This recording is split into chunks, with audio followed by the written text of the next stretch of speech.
Makanya kita jumpa di luar, kita nggak pernah tahu wajahnya apa.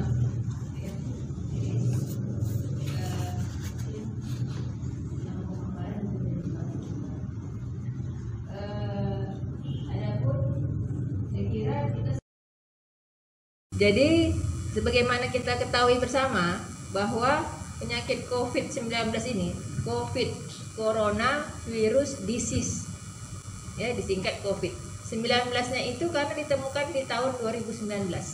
Masalahnya lagi, kalau terkena, dia termasuk sifatnya infeksi akut, cepat dia progresnya menuju perburukan. Itu yang ditakuti.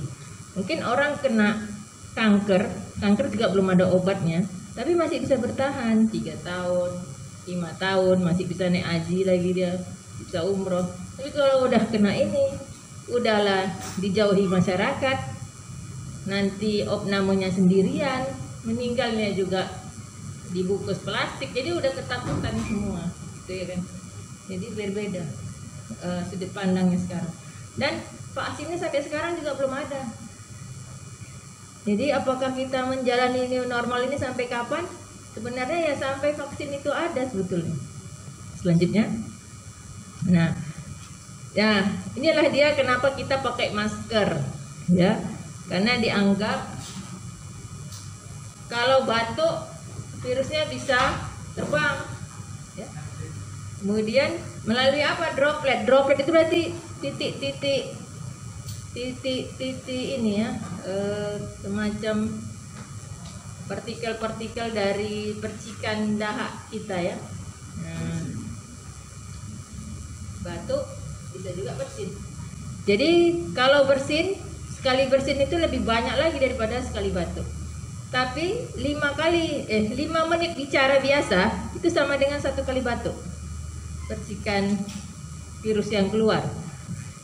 Kalau tidak langsung, misalnya saya batuk, saya pakai tangan, enggak, saya tutup pakai tangan, banyak. Kemudian saya megang ini misalnya kan, nah kemudian pegang lagi atau megang pintu gitu. Saudara yang di belakang buka pintu juga, gitu ya. Jadi makanya harus sering-sering cuci tangan, kan? Kemudian kita jangan sering megang mata, buka hidung, kemudian juga mulut ya. Kemudian apalagi kita sering megang bagian luar masker, karena dianggap kan bagian luar masker ini yang paling sering kena. Kita ngomong lagi ya talinya gitu. Jadi jauh. Kemudian kalau pakai masker kain idealnya per 4 jam diganti, karena masker kain kan tidak tahan air gitu ya. CT scan toraks. Nah, jadi kalau dia rumah sakitnya lebih bagus, misalnya ke Siloam atau ke Murni Teguh atau ke Royal Prima, mana lagi, Columbia, itu mereka pasti mewajibkan CT scan, gitu ya. Terutama yang swasta lah, yang biaya sendiri. Ya. Kemudian periksa darah lengkap. Jadi kita jumpai leukositnya itu biasanya menurun, bisa normal, tapi rata-rata menurun. Ya, kemudian monositnya biasanya meningkat. Nah, kemudian kimia darah ini mungkin di kultur ya. Kemudian real time PCR ini yang sering disebut-sebut. Jadi di swabnya dari mana? Dari tenggorokan sama dari hidung. Diambil 2 kali, digabung gitu ya. Selanjutnya steroid. Mungkin baru-baru ini dengar ya, oh dexamethasone bisa menyembuhkan. Ya sebenarnya itu adalah obat yang biasa kita berikan pada kasus-kasus pasien sesak napas. Dexamethasone itu. Jadi itu bukan terapi pencegahan COVID. Hanya kalau pasien COVID itu pun bukan yang sesak ringan ya, sesak berat baru bisa diberikan. Tapi kalau sesaknya sesak ringan, nanti dia malah menekan daya tahan tubuh, gitu ya. Jadi pasien-pasien asma yang sering minum Dexa, kalau dia tablet tidak disarankan. Yang disarankan pakai obat hirup, obat semprot, gitu. Jadi sekarang banyak orang salah paham, dia pikir Dexa itu obat pencegahan, bukan. Nanti lama-lama mukanya jadi bengkak karena Dexa kan bisa menahan air. Ya kan? Orang mau cepat gemuk minum dexamethasone. Bukan dagingnya nambah, airnya yang nambah. Selanjutnya, terima kasih. Terima kasih buat Dokter Sri atas informasi yang sangat berharga ya buat kita semua. Masih semangat semuanya kan? Oke, jadi pasti ini banyak sekali pertanyaan ini di kepalanya masing-masing ya. Jadi kita buka berapa sesi pertanyaan. Untuk sesi pertama boleh 3 pertanyaan dulu ya. Silakan angkat tangannya jika ada yang ingin ditanyakan kepada Dokter Sri. Nah, baik Bapak, sebutkan namanya Pak. Nama saya Supriyadi. Saya ingin menanyakan, apabila pasien COVID ini sembuh, apakah ada nanti virus yang berada di dalam tubuhnya masih tetap ada atau dinyatakan tidak? Untuk sementara itu aja dulu. Baik Dok, mau langsung dijawab atau kita kumpulkan 3 pertanyaan dulu? Oh iya, boleh. Kalau pertanyaan selanjutnya ada, kita kumpulkan 3 pertanyaan dulu untuk sesi pertama. Ada lagi yang ingin ditanyakan? Tentang gimana nih Dok, gimana kalau saya ini ngerasa saya ini sakit Dok, saya merasa demam, kira-kira gimana Dok, saya harus kemana? Atau apa pencegahan yang bisa saya lakukan di rumah? Apa yang harus bisa saya lakukan untuk karantina diri? Nah, ada yang mau ditanyakan tidak? Boleh, boleh. Ya. Kan kebetulan kami di rumah membersih kerja dan istri kebetulan kerjanya di kantor camat berkaitan dengan interaksi orang gitu kan. Nah, di rumah pun ada anak kecil 2, orang tua 1 di atas umur itu 2. Nah, kadang sering anak demam cuma demam biasa, berarti kan tidak. Begitu juga dengan orang tua, kadang sering masuk angin, ada aja lah keluhannya gitu. Nah, untuk kami di rumah itu Bu, bagaimana cara pencegahannya agar tidak terkena COVID itu tadi? Untuk kami yang umur 20-an, orang tua yang udah di atas 70 sama anak kecil di usia 1 tahunan itu tadi. Baik, untuk Harimas. Lalu ada pertanyaan terakhir untuk sesi pertama. Ayo adik-adik kita mahasiswa, ada yang mau ditanyakan? Ya, silakan. Ya, entah pengalaman yang ingin di-share.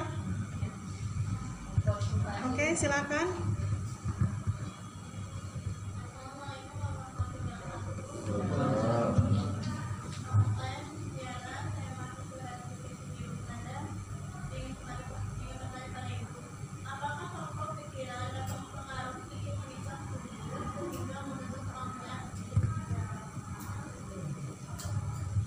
Baik, terima kasih kepada adik kita. Udah 3 pertanyaan ya, jadi Dokter Sri boleh bantu dijawab, Dokter. Oke.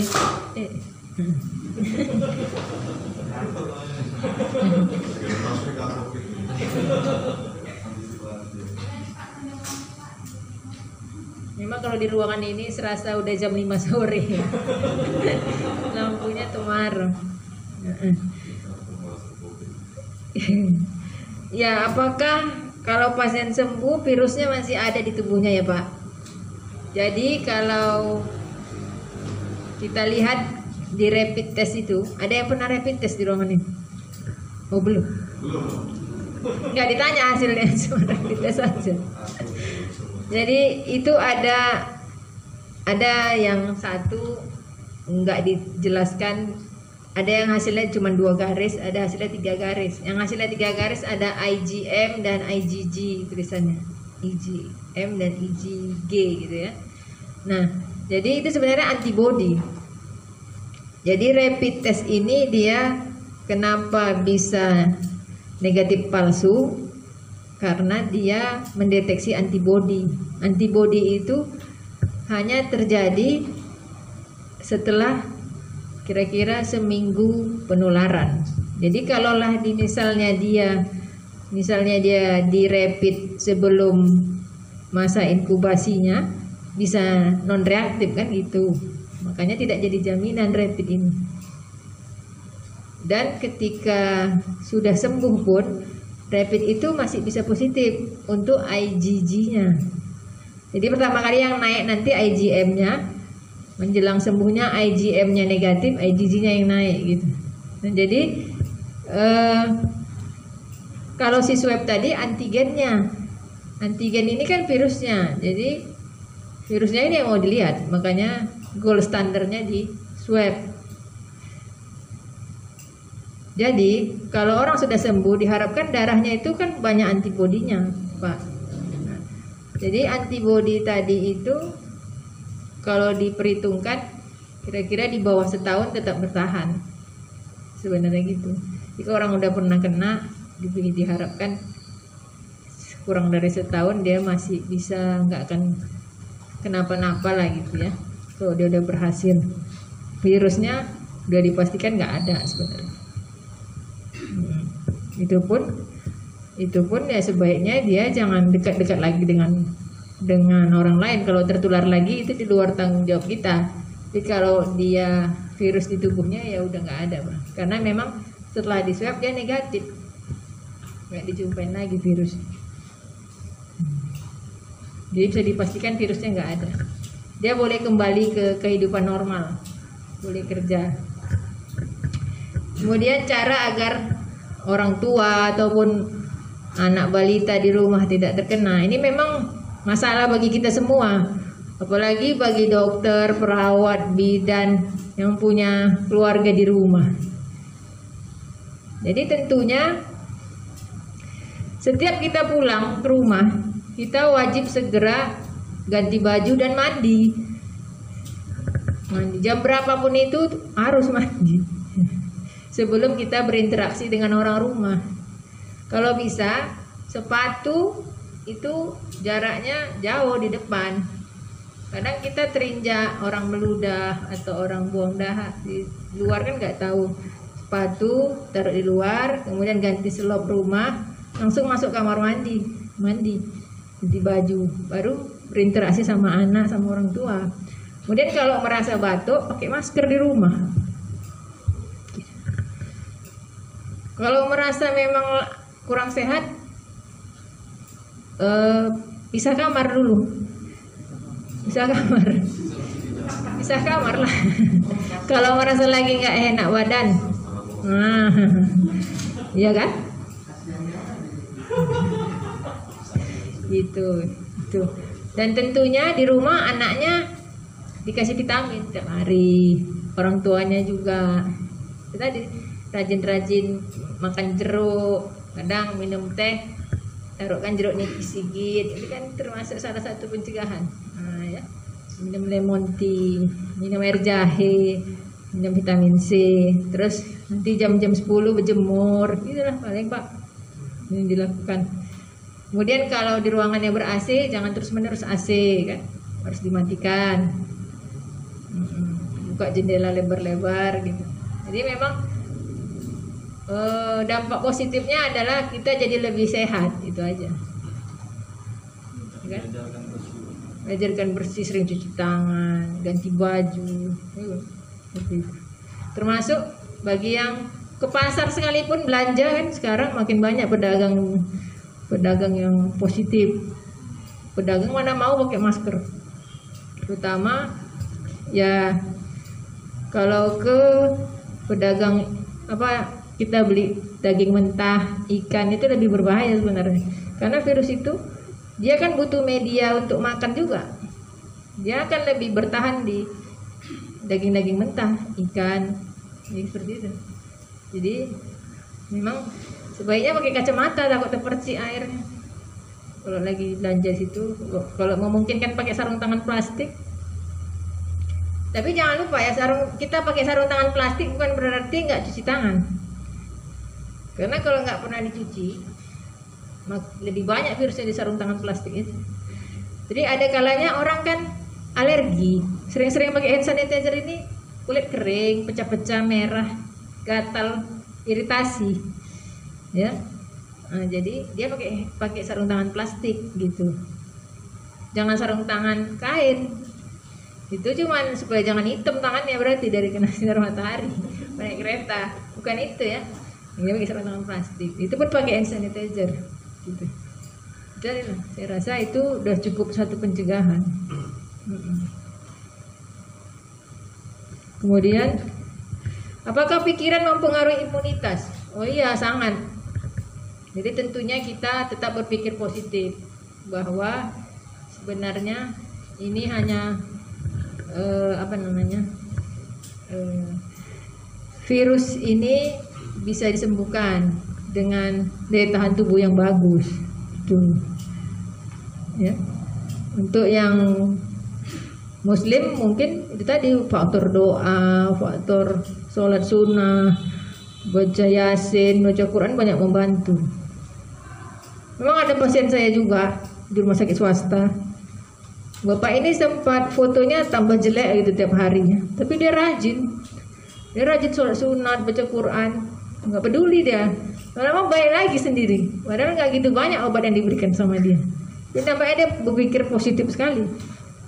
Jadi kalau orang yang langsung mau pikir mau mati besok, malah ada ya kita dengar berita pasien COVID di rumah sakit lompat dari jendela kan udah.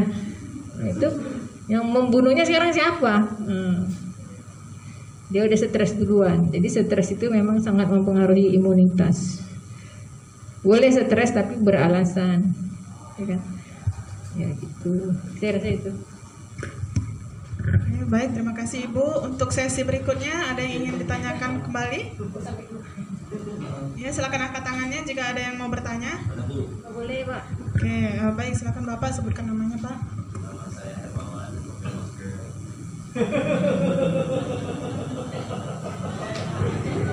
Yang saya mau tanyakan, apakah orang yang sudah sembuh dari COVID dia bisa kena lagi?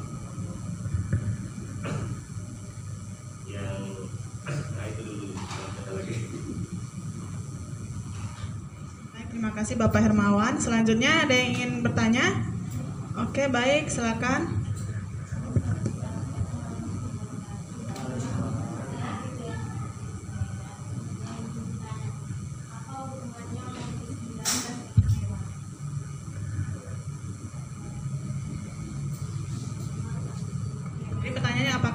Apa hubungannya COVID-19 itu dengan hewan gitu ya?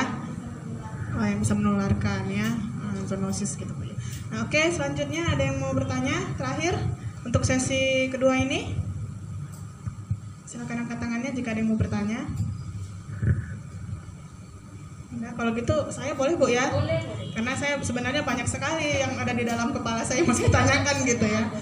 Karena saya lihat apalagi di media sekarang Bu ya, gembar-gembornya banyak sekali info yang kita dapat itu sampai kita nggak tahu lagi gimana menyaringnya gitu. Misalnya seperti inilah Bu, COVID-19 ini kan sebenarnya dia hampir sama, satu turunan dengan SARS dan MERS gitu Bu ya, sama-sama menyerang saluran pernapasan gitu.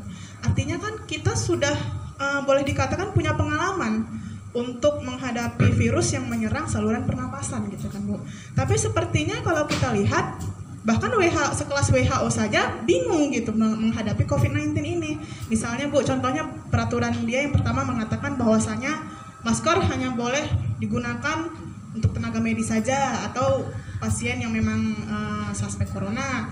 Lalu nggak lama keluar lagi kebijakan dari WHO bahwa semua orang harus pakai masker karena harus menganggap dirinya adalah suspek, seperti itu. Nah kemudian sama seperti pertanyaan Pak Hermawan juga, saya pernah mendengar kalau nggak salah saya di negara Belanda kalau tidak salah ya Bu ya, mereka tidak mau memberlakukan lockdown karena mereka menganggap bahwasanya mereka mau masyarakatnya itu herd imunitas gitu Bu, artinya kena, sembuh, lalu mereka kebal. Tapi ternyata setelah kita lihat kemari bahwasanya ada kasus mereka terinfeksi kembali gitu Bu, artinya tidak terjadi apa ya kita bilang Bu ya, herd immunity itu tidak terjadi gitu kan Bu, tidak terjadi kekebalan gitu dalam tubuh karena yang sakit sembuh bisa terinfeksi kembali gitu. Nah yang menjadi pertanyaan saya, seberapa bahayakah COVID ini Bu sehingga SARS dan pengalaman kita menghadapi SARS dan MERS itu nggak bisa kita gunakan, aplikasikan untuk menghadapi COVID ini gitu. Terima kasih Ibu pertanyaan saya. Terima kasih Bu. Jadi pertanyaan Pak Hermawan sama Ibu ini bisa disatukan ya. Ya jadi untuk COVID ini memang dia termasuk penyakit yang katakanlah unik ya. Uniknya adalah begitu banyak. Dia tidak hanya masalah medis saja. Dia masuk masalah ekonomi, masalah politik, masalah sosial, masalah religius. Semua orang berkomentar. Jadi sampai dikatakan jangan banyak mendengar orang yang ahli berpendapat, tapi dengarlah pendapat para ahli. Saking banyaknya orang komentar, ya. Jadi bedakan itu ya. Jadi kalau orang kena COVID, ini kan sebenarnya virus, sama seperti virus demam berdarah, ya. Virus juga kan, virus dengue. Kebetulan dia punya tipe-tipe. Jadi ada A, ada B, ada C. Enggak salah di Asia itu yang C, yang paling tidak terlalu membahayakan katanya dibandingkan yang di Amerika, Italia itu yang lebih membunuh katanya. Jadi tingkat sama demam berdarah gitu juga ada tipe, ada 4 tipe juga demam berdarah. Sehingga orang nanya, kok bisa ya nak demam berdarah 2 kali setahun? Ya mungkin tipenya beda, tapi nggak dicek aja tipenya yang mana. Ada demam berdarah yang ringan, nggak sampai shock deh. Ada yang langsung shock. Ya, seperti itu juga. Bisa jadi yang di Amerika, Italia itu tipe yang paling ganas, lebih ganas daripada yang ada di Asia, gitu. Jadi kalaupun bisa tertular lagi, kemungkinan tipenya beda. Satu. Yang kedua, andaikan pun tertular lagi, diharapkan ringan gitu. Nggak berat seperti yang pertama kena, karena tubuh kita ini sudah mememori antigen itu. Dia udah tahu kalau dia datang lagi senjatanya ini gitu. Nah, jadi diharapkan pada suatu ketika di masa depan virus corona ini hanya seperti virus flu biasa. Itu yang diharapkan. Sehingga dianggap kalau nanti 2/3 penduduk Indonesia sudah kena semua, mungkin virus ini biasa aja. Orang-orang yang sudah bertahan, mereka lah yang memang terseleksi alam, memang bisa bertahan. Dan virus tadi diharapkan mengalami kelemahan dalam transmisinya. Itu yang diharapkan ke depan. Ya, makanya doa bersama memang ke sana. Kemudian peraturan berubah-berubah ini kan karena di awal karena penyakit baru, orang kan ketakutan, ya. Tentunya kebijakan lockdown itu punya banyak resiko.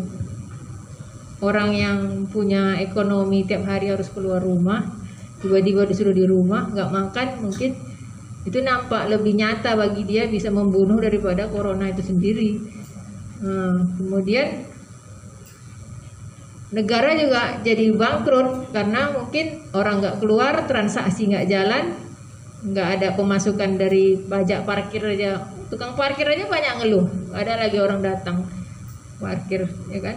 Nah, kemudian sementara pegawai negeri di rumah aja tetap dibayar tunjangannya, lama-lama tunjangannya kena potong juga alasan COVID. Sebenarnya negaranya udah kurang pemasukannya, mau dibilang apa lagi, kayak gitu. Jadi ini new normal ini sebenarnya terpaksa karena nggak ada pilihan lain. Akhirnya negara bilang, oh yang 40 tahun boleh kerja silakan, daripada pengangguran makin meningkat.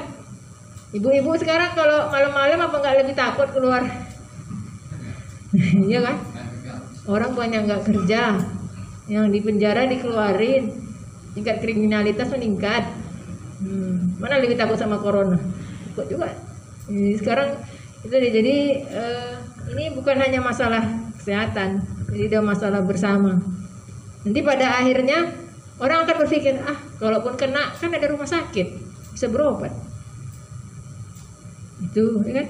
Akhirnya orang jadi masa bodoh gitu memang. Kalau saya lihat, kalau kena ya kena lah. Nanti diobati. Penting kerja. Anak mau sekolah, ya kan? Semua kan berpikir gitu. Nah, kemudian hubungan COVID dengan hewan,